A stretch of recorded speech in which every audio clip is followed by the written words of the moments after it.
Welcome to my latest video about Russia. It's exactly 25 years since Putin was first crowned president. And today I want to discuss Putin's less well-known partner in crime, Nicolai Patrushev. Indeed, Vladimir Putin has not plotted and planned to expand the Russian Empire on his own. FSB Supremo Nicolai Patrushev has been with him all along, encouraging and helping. Many people, including those in the highest positions in America and Europe, are still unaware of the motivations of these two villains. People like Donald Trump are not understanding that their long-term plans are to retake the countries of the old Soviet Union, and by doing so to dominate the world. As an equal foe to America, that is not an exaggeration. Nothing but imprisonment or death can prevent them trying to achieve their goal. By the way, have you heard of Patrushev? It is likely you haven't. He's not well known, yet he is instrumental in every evil plan that Russia inflicts on its enemies. He schemed together with Putin even before the start of Putin's rule, when they were just low-grade crooks working for the former KGB. The mysterious Russian is considered more fanatical than Putin. Together they schemed from their first day in the Kremlin to set out to kill innocent Russians, including children. By carrying out terrorist acts and blaming others for them, they embedded themselves at the very top of Russian politics and ensured they remained there. While hundreds of books and articles have been written about Putin, with the assumption that he's a brilliant strategist and mastermind, even though most Russians live in poverty despite its vast resources, almost nothing is mentioned of Patrushev, the Machiavellian criminal genius behind Putin. In this video, I am going to explain some detail about the man who has been jointly culpable for deaths in Syria and Ukraine, and in Russia itself. I will also go over details of how he helped Putin come to power and make sure he remained embedded there to this day to become the most evil leader in the world since Hitler and Stalin. The information in this video has been gleaned largely from the excellent book Blowing Up Russia by the Russian dissident and historian Yuri Felshtinsky. You may see that the book is being held in a photo by Alexander Litvinenko, whose diary and testimony was used within. The details disclosed in the book are probably the reason for his assassination. Upon publication, the book was immediately banned in Russia. The evidence of large-scale murder ordered by Patrushev and Putin could incriminate them both in Russia or the International Criminal Court in The Hague. The book explains this most fundamental episode in Putin's rise to power, and how two psychopathic killers met and plotted murder, got away with it, and repeated the same over and over for 25 years. It explains how their crimes were uncovered by Alexander Litvinenko, then an FSB agent who escaped Russia and was subsequently murdered in London. In 2000, Litvinenko had already been imprisoned 2 times, and charges were pending to imprison him a 3rd time. Litvinenko had also had his passport confiscated. He took the chance to escape via a steamboat crossing from Sochi to Georgia, then UK. He was to be tracked down by Putin's henchmen in London. There he was poisoned with tea laced with polonium and died soon afterwards. It is a story we all know well. Litvinenko was the greatest danger to the rising power of Putin and Patrushev and had to be eliminated. The news stories in the Western media focused mainly on his death and how it occurred in central London and who the perpetrators were. The crime relating to the investigation by the Metropolitan Police was big news, but how the murder was linked to the crimes committed in Russia and how his death was directly linked to Putin were of not so much interest to the media, although they were dealt with in the subsequent inquiry. The complexity of the links to Putin meant the crimes involved were not addressed by heads of nations for years and then dropped out of interest.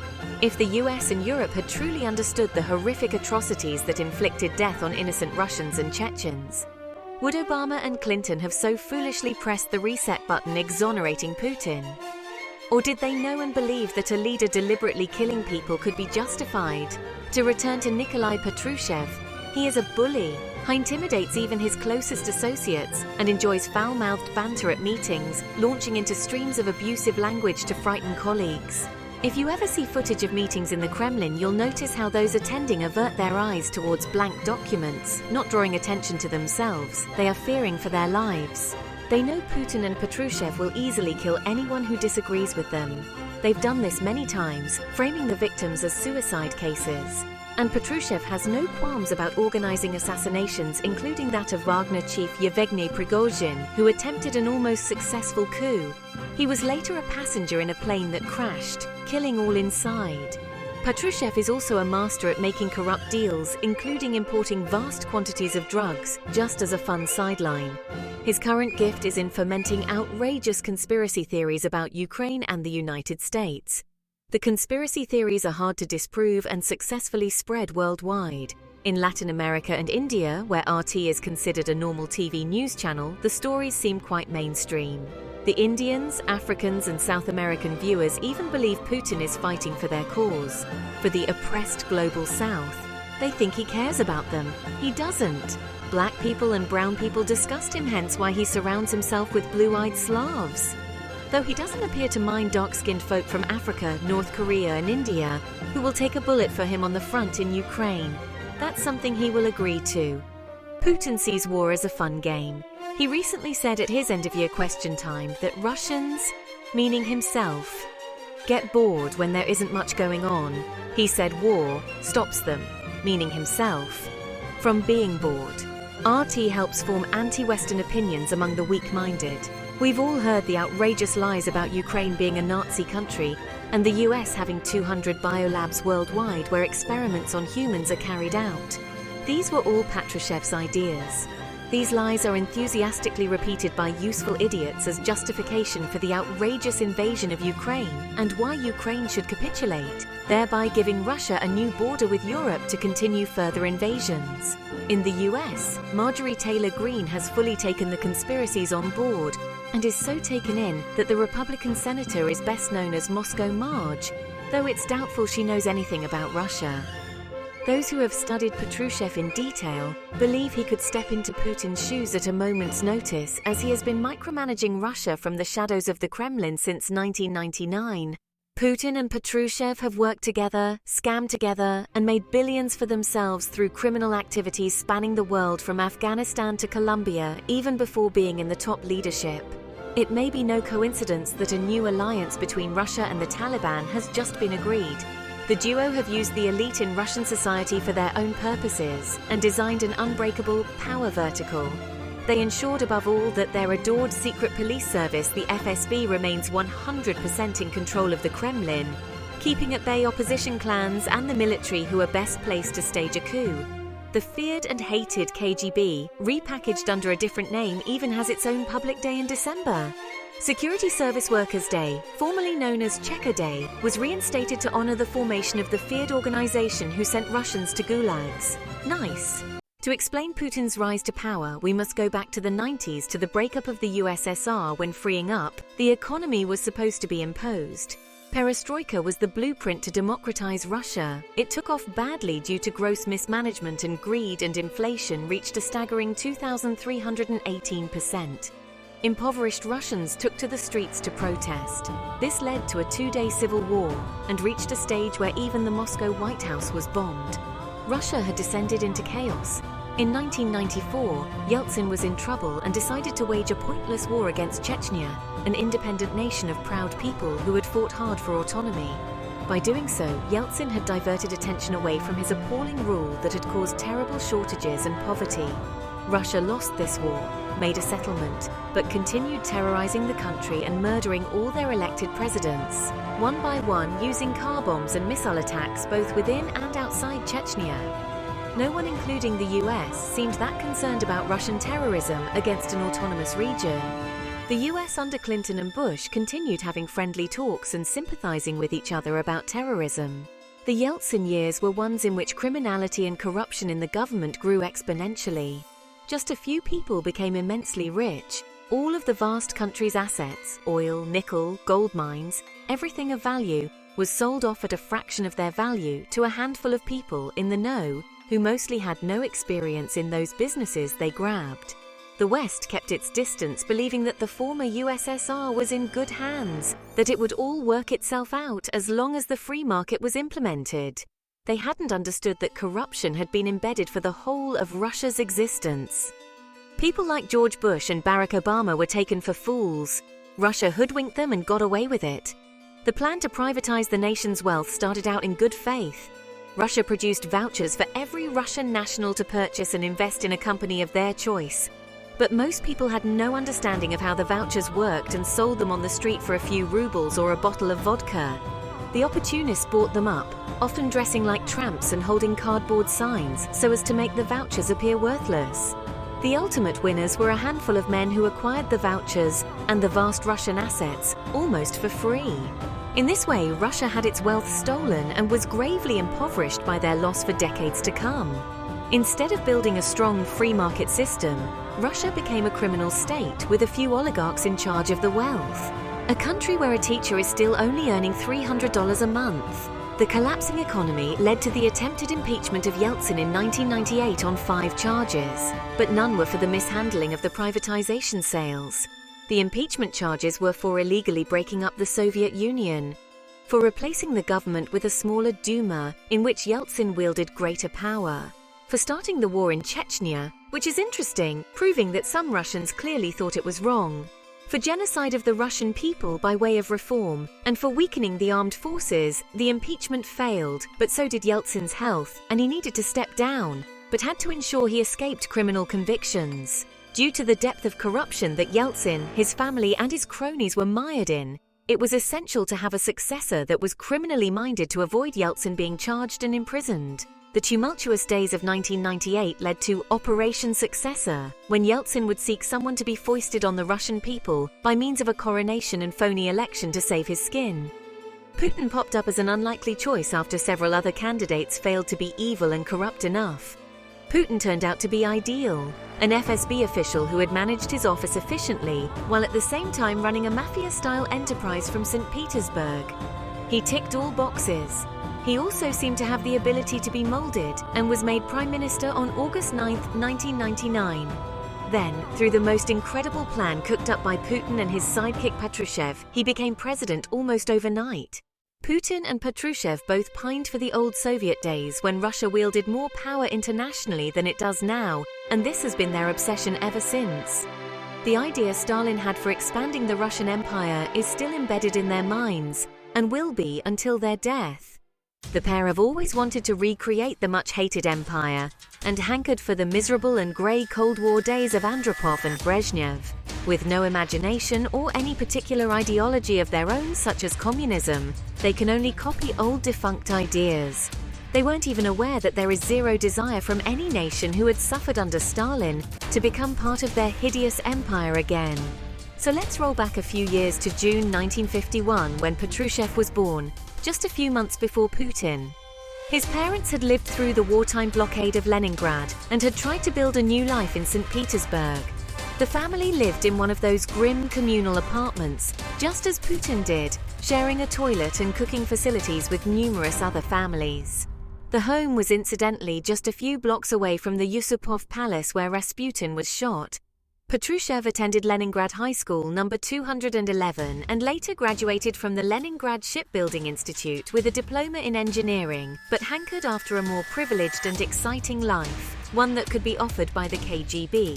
Unlike Putin, Patrushev did not make it to the higher school of the KGB in Moscow. Instead, after being recruited by the KGB in Leningrad, he was sent to the KGB school in Minsk, now in Belarus, where he graduated in a year with a focus on law. Although not a classmate of Putin, he later met him in the Big House, the KGB's Leningrad headquarters, which was within walking distance of his childhood apartment. Patrushev was not a dogmatic communist due to the strong religious beliefs he purported to follow. But like Putin, he has never upheld Christian values at all and sees theft and murder, even genocide, as just fine. Shortly after the demise of the Soviet Union, in 1992, Patrushev was transferred from St. Petersburg to the regional branch of state security in the neighboring region of Karelia, bordering Finland. Patrushev became Karelia's Minister of State Security, tasked with restraining any independence-oriented tendencies. Karelia was the region where Yuri Andropov began his KGB career in the 1930s. Andropov was later the all-powerful chair of the KGB and then successor to Leonid Brezhnev as the Soviet leader. The Karelian KGB therefore had a cultish allegiance to Andropov. He was their hero, and Patrushev absorbed many elements of the Andropov myth. He may even have had a conversion moment and began seeing himself as another Andropov. He dreamed of bringing state security personnel into the Kremlin. Patrushev wrote of the profound influence Andropov had on his view of the political system in a biography of Andropov, published in 2006 by Roy Medvedev. The book was awarded first prize in the FSB annual literary competition and became a bestseller in Russian state security circles. The adoration of Andropov by both Putin and Patrushev was certainly misguided, since he was only General Secretary for 1 year and for 9 months of that terminally ill with kidney failure, being almost permanently on kidney dialysis. Some thought he may have been poisoned. His illness and absence were not mentioned by Russian authorities until after his death, which is probably why most of us know little of Andropov. Yet to both Putin and Patrushev, the era of Andropov epitomized everything they loved about the old Soviet Union: the exciting Cold War, the power over other countries, the autocratic rule. The two Soviet zealots considered his time to be a golden age they wished Russia to return to. The golden age ended with Gorbachev, Glasnost, and Perestroika. The loss of empire, which Putin still recalls with tears in his eyes, followed. All that Putin and Patrushev thought was bad about Russia happened after Andropov. Indeed, Putin has said many times that the loss of the USSR is the greatest disaster in history. Nevertheless, the lifestyle of Andropov was in sharp contrast to the current billionaire rulers. His home was monastically plain and simple, while Putin and his cronies had huge mansions and billions in Swiss banks. Putin and Patrushev have never been strong on self-awareness. Patrushev was moved on from Karelia just 2 years later, in 1994. He had a close shave due to being implicated in a huge illegal deal to sell stolen Karelian birch. The public prosecutor had initiated criminal proceedings against him, and lucky for him, he was transferred and offered a position in Moscow as head of the Internal Security Directorate at the Lubyanka headquarters just in time, escaping the jurisdiction of Karelia. Patrushev was one of a dozen high-level state security officers who began the task of working on strengthening FSB influence in Russian politics at the federal level. Patrushev's position allowed him to survey the human resource potential in the FSB ranks. One of these colleagues was none other than Putin.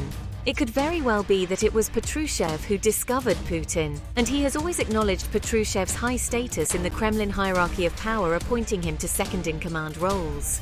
When President Boris Yeltsin appointed Putin as Prime Minister in 1999, Putin recommended Patrushev to succeed him as FSB director.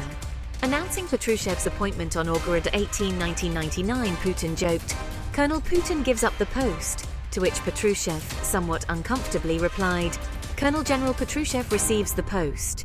Putin ominously remarked, "He will make the state security service even more powerful." Soon after Putin's appointment, there followed a series of horrific explosions in September 1999 at apartment buildings in Moscow and 2 provincial cities, which left more than 300 dead and 1,000 wounded. Putin and Patrushev quickly blamed Chechen separatist leaders, though all indications were that the FSB had organized them as a false flag. One of the apartment block's terrorism plots failed, leading to many questions, especially as FSB agents were seen going in to plant the explosives. How Putin got away with this is incredible, and Alexander Litvinenko, an FSB agent at the time, later stated that a Colonel Galkin knew who were responsible for the bombings and the FSB were in cooperation with the GRU. David Satter, expert on Russia, says, "The evidence is overwhelming that the apartment house bombings in 1998 in Moscow, Buynaksk and Volgodonsk, which provided a pretext for the Second Chechen War and catapulted Putin into the presidency, were carried out by the Russian Federal Security Service, FSB. Yet to this day, an indifferent world has made little attempt to grasp the significance of what was the greatest political provocation since the burning of the Reichstag." Further to the apartment bombings all over Moscow and Dagestan soon after Putin's appointment, Chechnya was attacked mercilessly by Russia. Putin's popularity soared, and within months he was made president. Former KGB and FSB officer Alexander Litvinenko fled to the United Kingdom in 2000. Together with historian Yuri Felshtinsky, he published a detailed insider's account in Blowing Up Russia, Terror from Within. The book was quickly added to Russia's federal list of extremist materials and banned. Some of the copies that made it to Russia were confiscated and destroyed. In 2006, Litvinenko was famously poisoned in London by individuals who, according to British investigative and judicial authorities, worked under the instructions of the FSB. An official inquiry by British officials found that the assassination was probably approved by Putin. Putin's government had used the apartment bombings as a pretext to reopen the conflict in Chechnya, leading to the radical escalation of violence in the breakaway republic and the neighboring regions. This was a highly criminal act of murder, but as far as America and the West were concerned, they either ignored the facts or didn't exactly know. The war helped restore the reputational prestige of the FSB, and Patrushev was hailed by Russian state media as the resolute administrator whose decisions and policies made Russia safer. Patrushev took advantage of the media spotlight, placing FSB officers on a pedestal as the new nobility tasked with governing Russia in the spirit of self-sacrifice and for the sake of the country's greater glory. In a Deccan 2000 interview with the daily newspaper, Komsomolskaya Pravda, timed to coincide with the Day of the Chekist, Patrushev waxed lyrical about the FSB officers nominated to receive the highest state awards. Highbrow intellectual analysts, broad-shouldered, seasoned special forces soldiers, silent bomb technicians, disciplined investigators, calm counterintelligence officers. Outwardly, they are different, but there is one important trait that unites them all. They are the people who want to serve their homeland. If you will, they are modern new nobility. Putin and Patrushev had already embedded themselves in the Kremlin, and 25 years on are still there creating havoc. Thank you for watching to the end. I intend to do a second part to the video soon, so please subscribe if you're interested.